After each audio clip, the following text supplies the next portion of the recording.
Indra Global Chess League, holding in London. And yeah, this round we have a number of games, very interesting games. And as some teams continue to excel at this league, some teams have continued to really struggle really hard. And one of the teams that's really struggling is the Ganges Grandmasters, who's being led by the one and only Viswanathan Anand. It's been really struggling in this tournament. So in this round, they actually played against they played against the Alaskan Knights, and they lost pretty badly. They lost pretty badly to the Alaskan Knights in the score 3-12. And we're going to check out one of the games that happened in this match, rather. So the game we're going to go over is going to be between two international masters. We have IM Kashlinkaya, 2493 from the Alaskan Knights, and we have IM Salimova, 2405 representing the Ganges Grandmasters. So let us see what happened in this game. So the game started with the move d4, d5, c4, c6. We have the queens pawn opening, and with the move c6, black pretty much says, you know what, I'm trying to play the Slav defense against the queen's gambit, which is the d4, c4. So after the move c6, white plays knight f3. That's a very normal move in this position. White just keeps developing the pieces, not thinking about how to defend the pawn on c4 because it's a pawn sacrifice, right? So you don't want to start thinking about how to get the pawn back when the pawn gets captured. Knight f3 is played. After the move knight f3, we have knight to f6, knight to c3, e6. This is a typical semi-Slav setup. Where we have the e6 pawn, d5, c6 pawn formation, and knight comes to f6, and very soon knight is probably going to come to d7 at some point, maybe bishop to d6, and then after the castles, black is going to look to play the move e5, because by playing the move e5, the bishop on c8 kind of gets into the game very strongly. So let's keep going. E3 is played. Of course, the idea of e3 is to get the bishop in the game and also get the king safe. So knight bd7, queen to c2, bishop to d6, g4. Now this move g4 was actually, I think if I can recall, Alexei Shirov played this move many years ago, and one of the proponents of this move was also the Grandmaster Shabalov, Alexander Shabalov, and they scored a lot of wins with this move. So what's the idea of the g4 move? Pretty much white is trying to use the g file against the black's king. Of course, in this situation, black is looking to castle to the king's side. Castling here, taking the pawn on g4 is going to be a lot of problem because if the rook g1 is going to come, we're going to have bishop to d3, and at some point in time, white can just get his king castled, and the pressure on the g file, coupled with the possible attacks on h7, is going to be too much for black to handle. So after the move g4, h6 is played, and it's kind of smart move. Not trying to castle immediately, trying to hold up for as long as possible and see what white does, even if the pawn on g4 is not captured. Let's see how white is going to respond to that move. So white plays g5, keeps moving, captures back, queen to e7, rightfully so. Like I said, castling onto the king side right now is not a good idea. So the most important thing for black to do is to try to create some play while keeping the choices of where to castle. Let's put it that way. So bishop to d2. Of course, this is a very clear indication that white wants to castle to the queen side. And bishop to d2, trying to finish development with the minor pieces. a6. And what's the point of a6? I think the idea of a6 is probably maybe after any capture on d5, we actually have the pawn on a6, guiding against moves like knight b5, putting pressure on c7, putting pressure on d6, putting pressure on c7. So a6 is played, castles, takes on c4, bishop takes c4, b5, black is actually starting some active play with the king in the center. I don't know if that's a smart move, but one thing about chess is if you can make it work, you're going to be just fine. But in this situation, I really doubt it. Because if the king gets stuck in the center, it's going to be very difficult to actually try to create some active play while you have an open king in the center. So bishop to e2 is played, c5. Black continues to make active moves while the king is in the center. Now, if the e5 can get opened up, this is going to be very uncomfortable for black.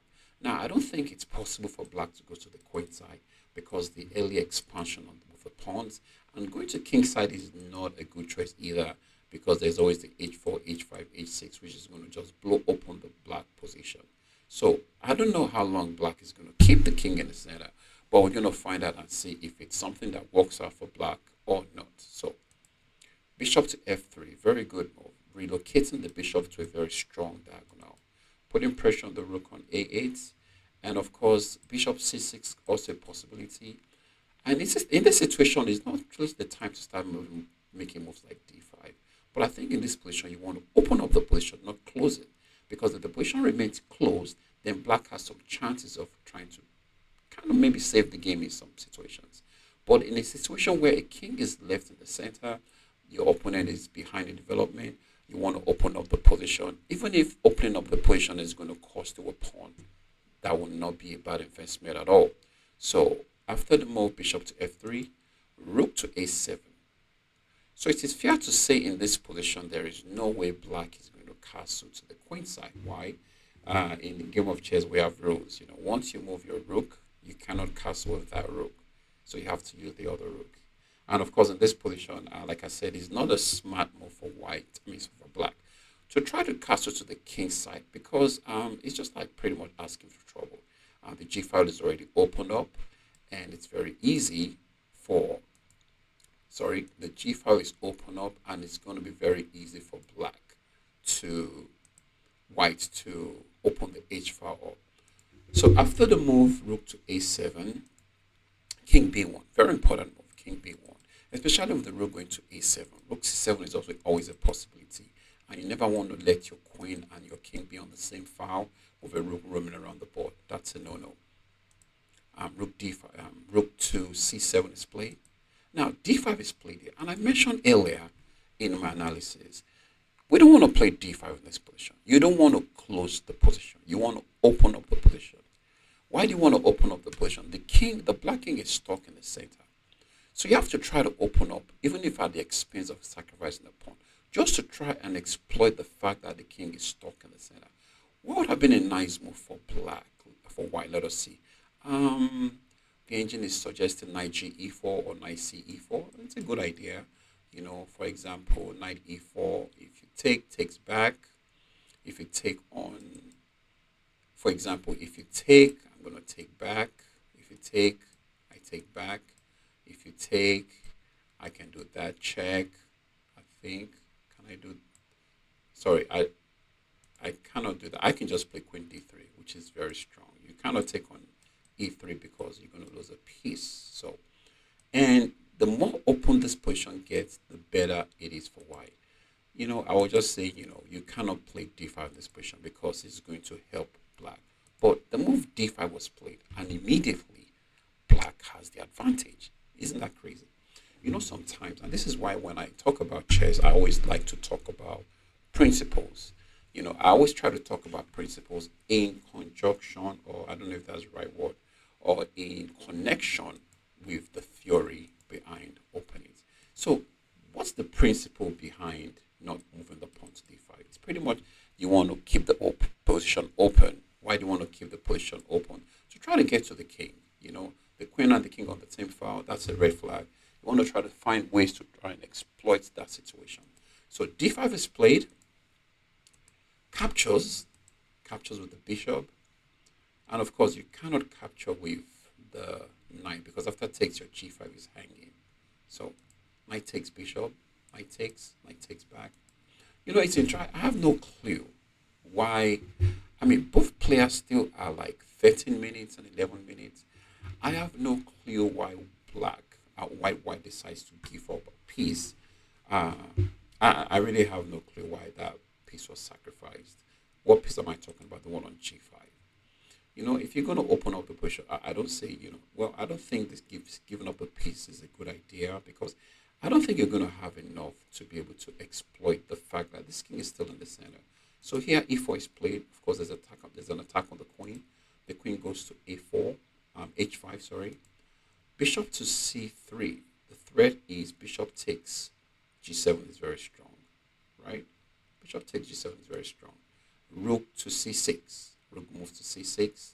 And at this position, black is just winning based on the engine. But somehow black found a way to mess this game up. And if you still look at the time situation, black has 8 minutes, which is pretty much ample time for a rapid game, 8 minutes. Even though there are no increments, we're going to come to that. It's still a good time to look for a good move, make a move, and just stay in the game. So after the move, rook to c6, bishop takes g7, rook to g8, bishop back to c3, bishop to d4, f4, good move, still trying to open up the position. And one thing we have to realize is the bishop is yet to get in the game. But now we have to be careful because of the queen on the king on the same diagonal. We have to be careful moves like bishop to f5. Is it going to happen right now? Not really, but just have it in mind that there's a possibility that might happen. Bishop takes c3, queen takes c3, queen to h8, and immediately black blunders. Blunders pretty much in this situation, meaning that black was winning, but then after the move queen h8, black is just pretty much lost all the winning chances, and the game is just going to end in a draw based on the engine. So what would have been a good move for black in this position? The engine was suggesting rook to g2. I like that move. Going to the 7 cannot be a bad move, especially when you're threatening to take on h2. Of course, taking back will not be so good because of the queen captures. And then black is just winning because the more simplified this position is, the better it is for the black pieces. So queen h8.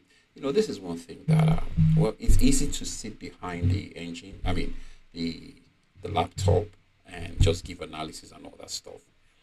But when you actually right at the board itself, it's a different ball game. It's easy to see things when you're from outside. But then at the same time, there are some moves you really have to question. What's the point of queen to h8? You want to exchange pieces, queen h8, okay, plays pawn push, you can't exchange. So what did you gain with the queen h8? Nothing. So it's not such a good idea. And this is one thing I also tell my students. Even though you're up material-wise, you're always told to exchange pieces. It is good to exchange pieces, but don't be desperate by exchanging pieces. You could look to exchange pieces by creating threats, not just by being desperate to just exchange pieces because you want to exchange pieces because you want to use your extra piece. So, and this is why moves like this happen. Queen h8, very bad move. e5 is played, and queen check, king goes to a1. King is very safe. King is still in the open, even though white is a pawn down. He has a lot of compensation because, number one, you can't bring these pieces to attack my king because bringing these pieces forward is going to expose your king. So at least white has possibilities of getting a draw just because of the very exposed nature of the black king. Okay, let's keep going. We got 3 more games after this. We hope we have enough time to make it happen. Queen to g7, threatening what again? I have no clue. Now, after the move queen to g7, black is just losing because white has a huge advantage. Rook h e1 is suggested by the engine. Rook h e1, and of course f5 e6 is very strong, and f5 is also possible. f5 right away. You can't take because the pin on this file is going to be very annoying, so you don't want to do that. So queen g7, rook h e1, queen to h6, threatening the pawn on h2. He says if you want the pawn, you go get it. Knight check. He has to takes check. Bishop goes to e6. Queen to d2, threatening checkmate on h8. The mate is the threat is made on a8. But we have queen d7. But if queen takes, we have queen d7, queen takes. So it's still pretty bad position for black. Queen takes f6, queen d7 check, king moves, queen takes rook. And of course, after this, it is really an unsalvageable position for black. Now, these are the kind of exchanges you want to do. First ones, when your opponent really has no choice about what to do about it. I can't believe black still kept playing this position. Check, check, check, rook back. Black kept playing the position, but the position is totally lost. So I don't think we're gonna waste our time with this. At the end of okay, mid thread in one. Check, queen takes. Now that's a very questionable move because he had a better move. But anyway, at this point, I think black resigned and yes, black resigned at this point. I would say the reason why black lost was pretty much the mindset. And one thing I've really discovered now, one thing I'm really seeing in chess is sometimes it's not just about the moves you made, but about the things you think, about what your mind is set upon. If you think you want to win the game or if you think you want to draw the game, sometimes the things you think are very, very important. So let's get right into the next position. The next game was played between the American Gambits and the Continental Kings. This is where we have the leaders of both teams. We have Hikaru Nakamura on the white side um, playing against Alireza. Alireza has been on a tear lately. He's been playing some pretty impressive chess. Whatever he's drinking, whatever he's smoking, whatever it is, he should let us know. Maybe we can have some of it. Alireza has been playing very well lately. So let's see how this game went. So e4, c5, knight f3, d6, bishop to b5. We have a Rosolimo variation. Rosolimo is always a line where white tries to avoid the open Sicilian because most Sicilian players, they will actually take the open Sicilian over the close Sicilian. But because it just comes naturally for them. But when you start playing the bishop to b5 and check and the Alapin stuff like that, it's irritating for Sicilian players. But the thing is, hey, you still have to play it no matter what the opening is. You still have to find a way to play the opening. So bishop b5, knight d7, castles, a6, bishop to e2, knight gf6, d3 protecting the pawn on e4, b5 expanding on the queen side, threatening bishop to b7, putting pressure on the pawn on e4, knight to d2. What's the point of knight to d2? Of course, I think the idea of knight to d2 is to push the pawn to f4, have a little presence on there, bring the knight back, and of course, with the pawn on f4, the pawn on e4, we have possibilities of pushing this pawn forward to try to get some contact with the black's position and cause some trouble. But how much trouble that pawns are going to cause, it actually also depends on the development of your pieces. But right now, we cannot say white is so developed. I mean, you have a knight on b1, you have a bishop on c1, your rook is still on a1. Now you move your knight to d2, your queen is on d1, bishop is on e2, rook on f1. White pieces don't look so good, really. Yes, white pieces don't look so good. But let's keep going. e6 is played, f4. Yeah, exactly. My sentiments exactly. The idea of f4 is to have some kind of presence in the center so that you have possibilities of either playing e5 or f5 to try and open up the black position. So bishop to b7, a4. A4 is a very interesting move. Interesting in the sense that if black plays the pawn to b4, now you have knight to c4. And then there's bishop to e3. All of a sudden, your pieces come to life. And at the same time, with the move a4, you're trying to put pressure on this pawn on b5. You can be followed by moves knight a3 or even knight to c3. Threatening take twice. So these are possible things that could white could do in this position. All right, let's keep going. Bishop to e7. Black continues with developing of his pieces. Bishop to f3, moving the bishop to a good diagonal, trying to counter the bishop on b7. Both parties have really been trying to put their pieces to the best possible squares. And looking at this position, I really can't say if white has any kind of advantage because the pieces are not really looking good, but it's not the end of the world. You still have to try to figure out where to put the pieces that's really going to help your position. So bishop f3 is played, queen to c7. And this is one thing about the Sicilian defense. You're not so much in a hurry to castle. What you want to do is try to create a lot of play, especially via the c file and on the queen side. So that at the time white starts his own attack on the king side, you already have something that you can do also on the opposite side of the board. Queen c7 is a very nice move. It's a very quiet move. It's a normal Sicilian move, just to try and um, wait for what white would do based on the position. So knight c3, threatening to win a pawn on b5. b4 is played. Knight to e2. Knight to c6. Now we could see a lot of shuffling of pieces. We can see a lot of shuffling of pieces. Note that black is not castling yet. And you're going to see this happen in a lot of Grandmaster games, Super Grandmaster games. They pretty much are not just going to castle and then just get attacked. So first of all, they will try to get the pieces to the best possible squares, try to create some possible counterplay and chances, and then try to keep the king safe so that can bring the other rook in the game, and then possible things happen for them. So knight to b8 was played. b3, good idea. Most protection of the c4 square, a possibility of moving the bishop to b2, having this long diagonal. That cannot be a bad move for white. But let's keep going. Knight to c6 is played. Bishop to b2. d5. Black strikes in the center. d5. So what are the possible things that can happen here? Now, if takes, not such a bad idea for black, because it's interesting in this position. Black can actually find a way to castle to the queen side.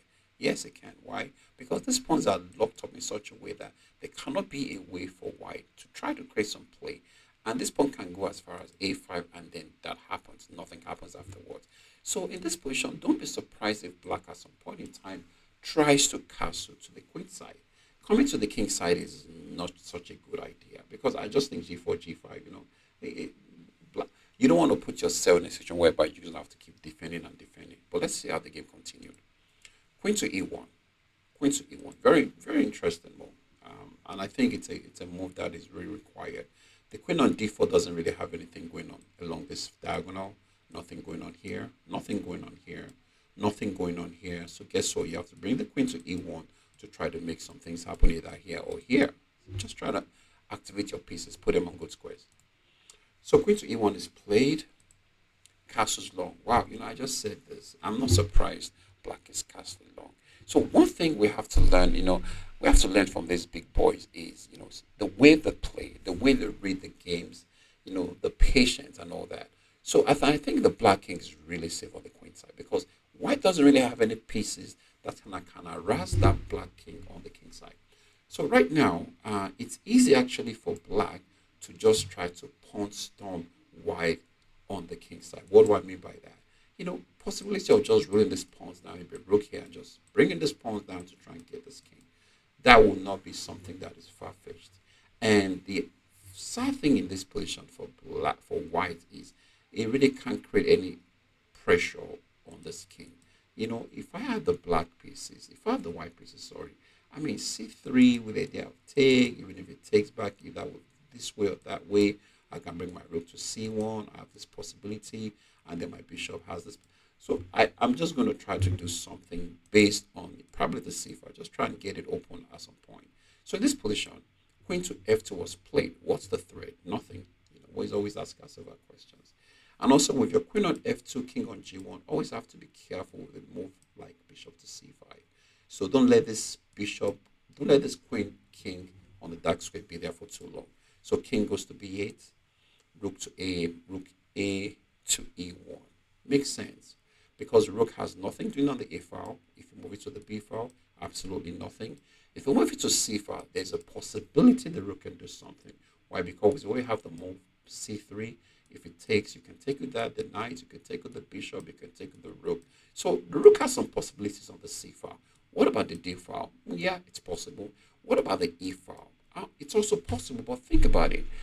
Is there any way the e file can be opened up in this position? I'm not really sure. But let me see what the engine thinks about in this position.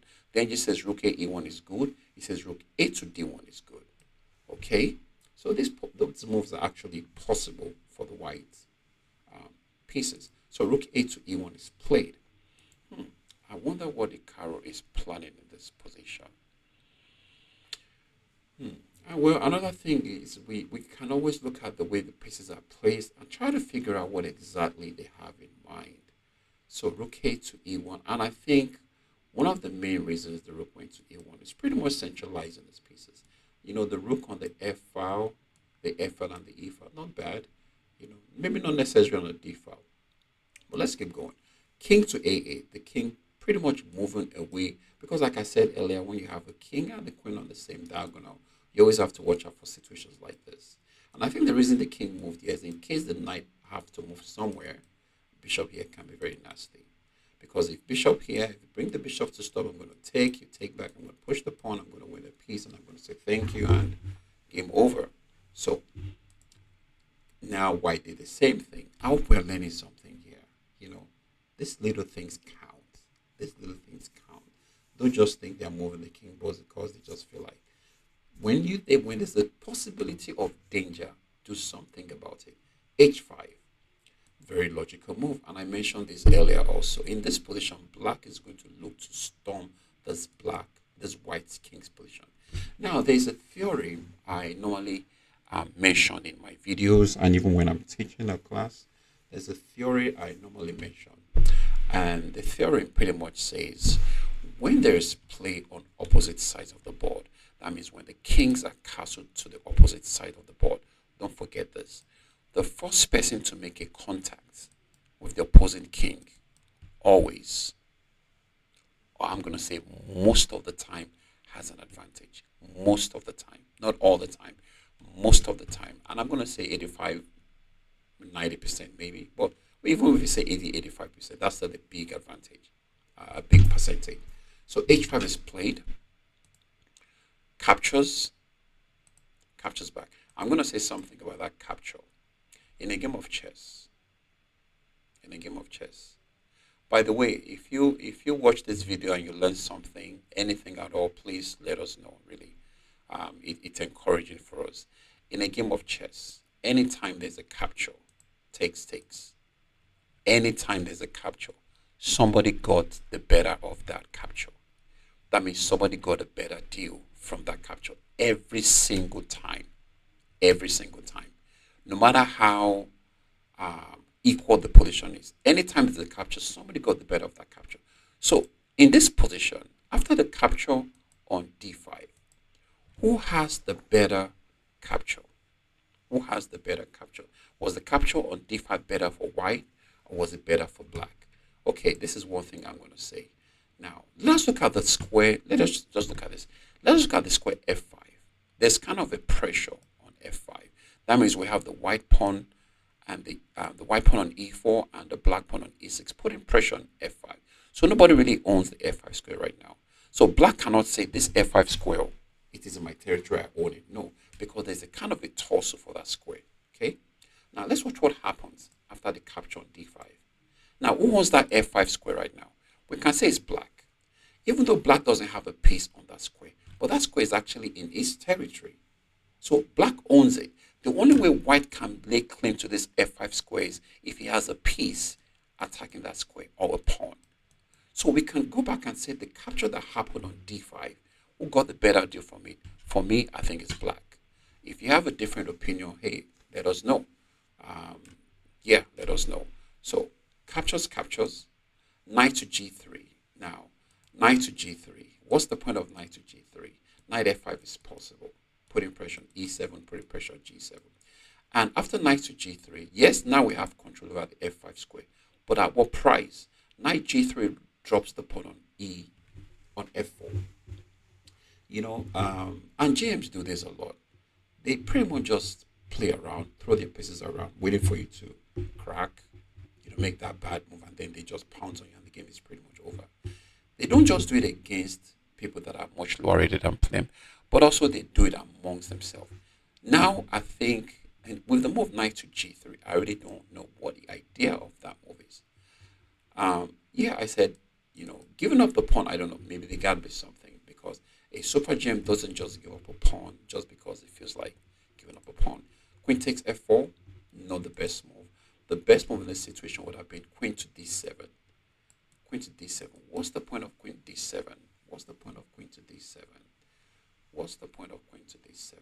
Could it be knight here? I don't know. Or could it be stopping the knight to go to f5? Absolutely yes.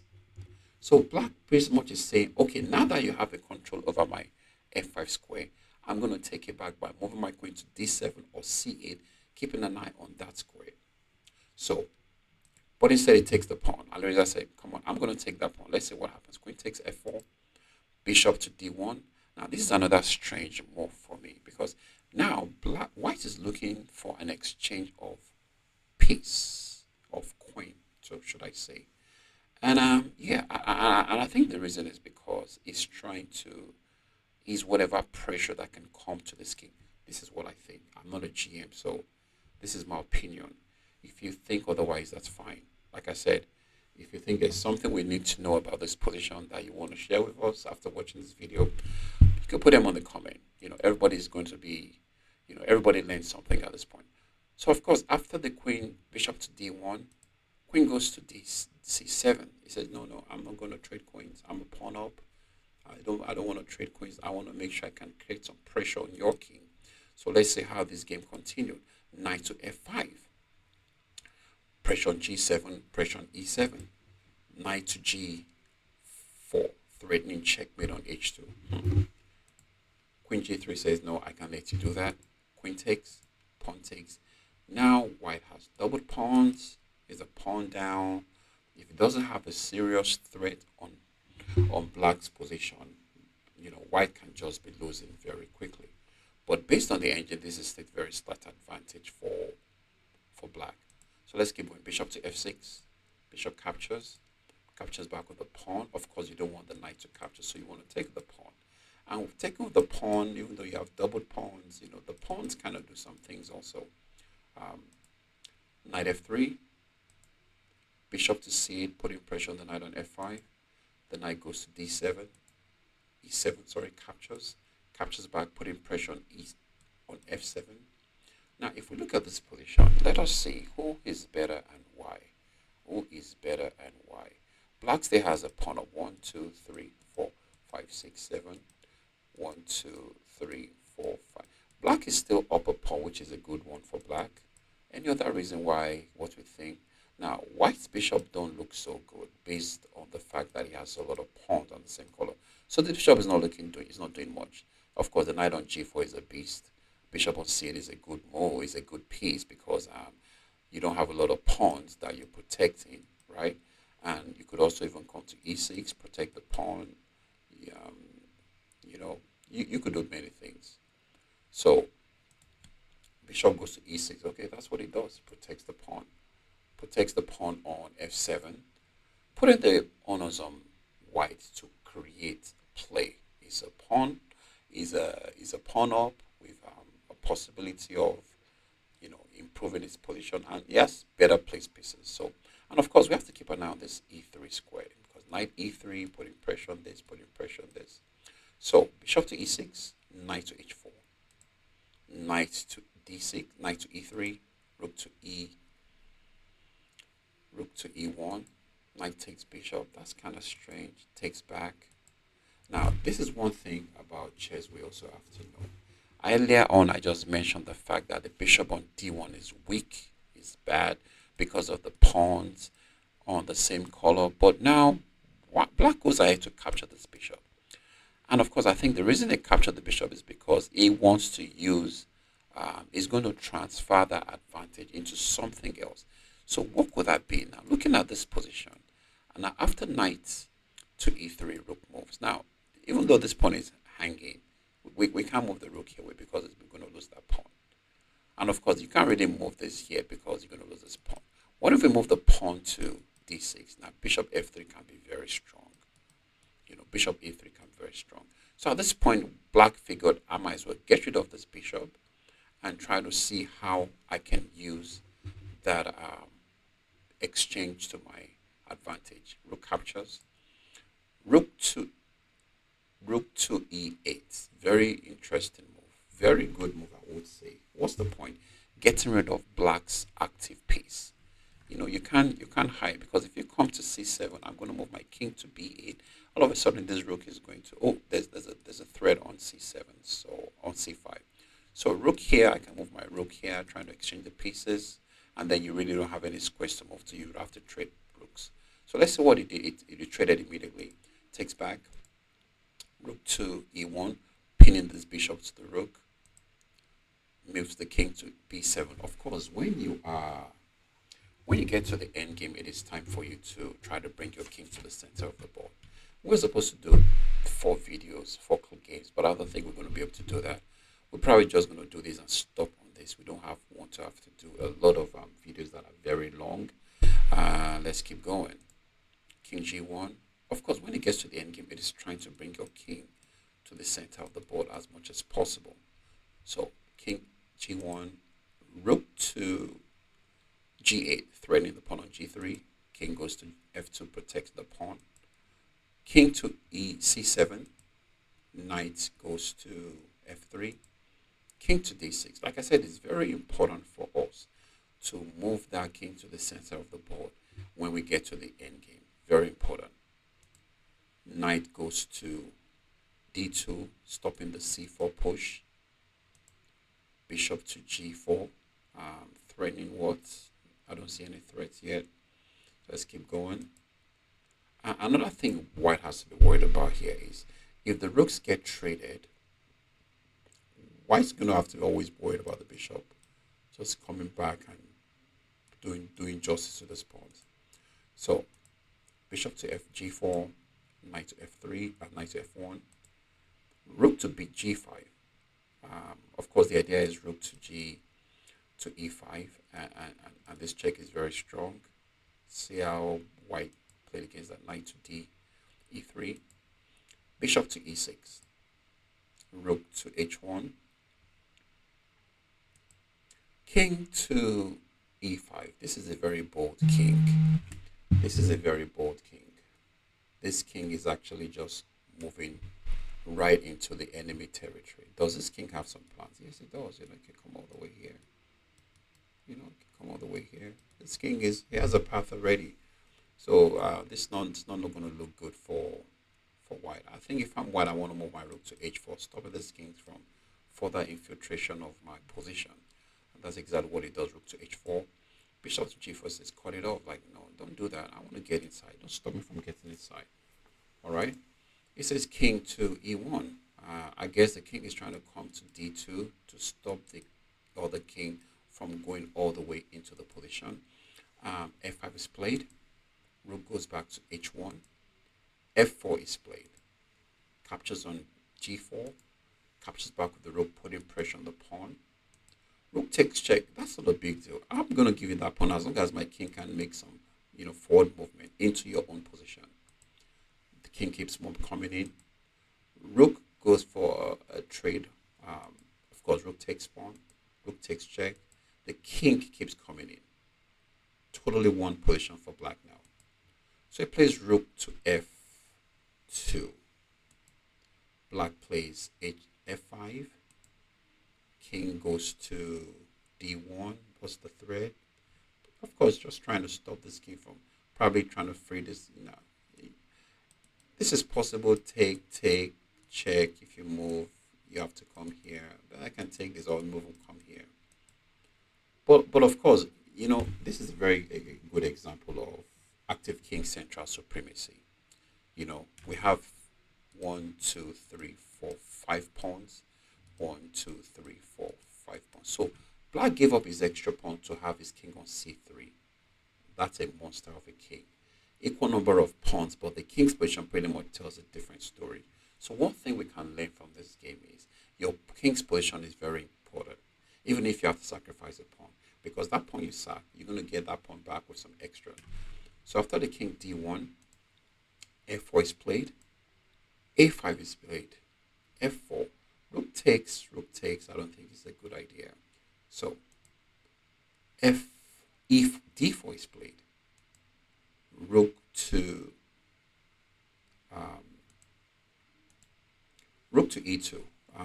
Huge blunder, because after rook to e2, there's a forced exchange of rooks, and there is nothing white can do to stop the infiltration of either the b pawn or the d pawn. Recently at the library, we've been doing some chess. We've been talking about pawn breakthroughs, and this is a typical example. We have a pawn on b4, we have a pawn on d4. So if we move this pawn to d5, sorry, to c4, if it takes with the d pawn, the d pawn rolls down. If it takes the b pawn, the b pawn rolls down. And after the capture b5, after the move f4, c4 was played, and at this point, Hikaru and Nakamura resigned. And of course, the Continental Kings won this match to the score of 15 to 3. 15 for the Continental Kings and 3 for the American Gambits. Like I said, this is a kind of scoring. There's a different scoring system to this tournament. You can actually go to the website. I put the link on the last video I did, which is the recap to the game two. Game, the game two, not the game two, the day two games, not the game two, but the day two games. I put a link there where you can actually go to see how the format is and everything. So I think we're going to stop for now for this recap for the third day, which is the 5th of October, 2024. Interesting games here, and the game continues. One thing I want to say is I really do have no idea why in this tournament there is no time delay. This is time delay is something FIDE adopted some time ago, and it's been really, really effective.